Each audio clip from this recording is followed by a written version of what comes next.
good. Some countries experience snow because they have a cold climate, while the Philippines has a tropical climate. So based on the questions class, what was our topic all about? Okay, it's all about climate change. And before that, here is our classroom rules. Can you read everyone? Thank you. Before we start our discussion, let's have an activity. I will group you into four, and each group will be receiving a situation, and you will be guessing if it is a climate or a weather. So, are you done, class? You may present it. Very good. Let us give ourselves 5 claps. 1, 2, 3, 4, 5. So, climate is the average weather condition of a place or a place over a long period of time.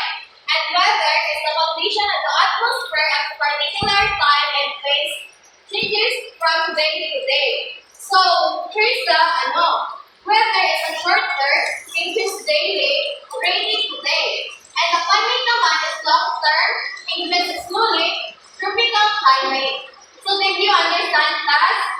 Very good. So now let's have another activity. All you have to do is to choose whether it is climate or a weather. Who want to answer?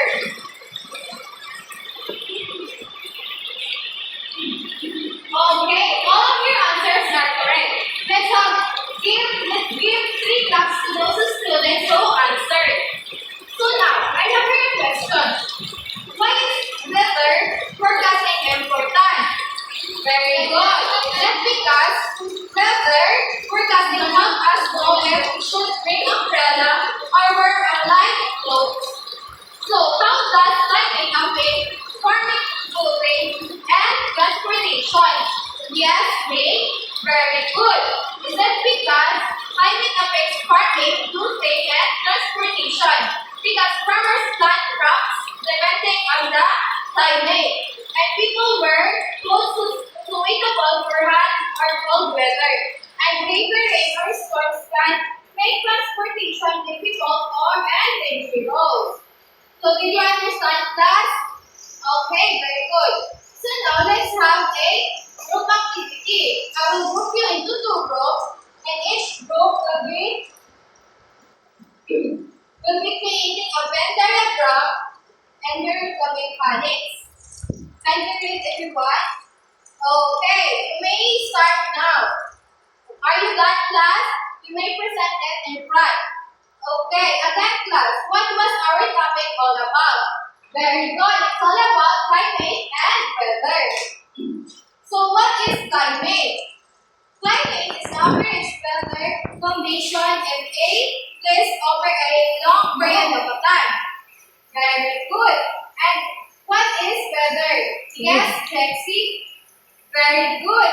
Weather is the condition of atmosphere at a particular time and place.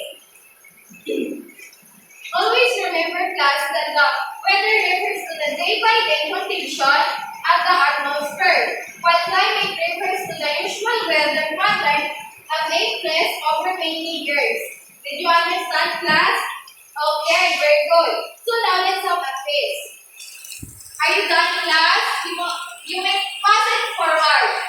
And then before we go out, here's your assignment. Are you done? Okay, that's all for today, class. Goodbye.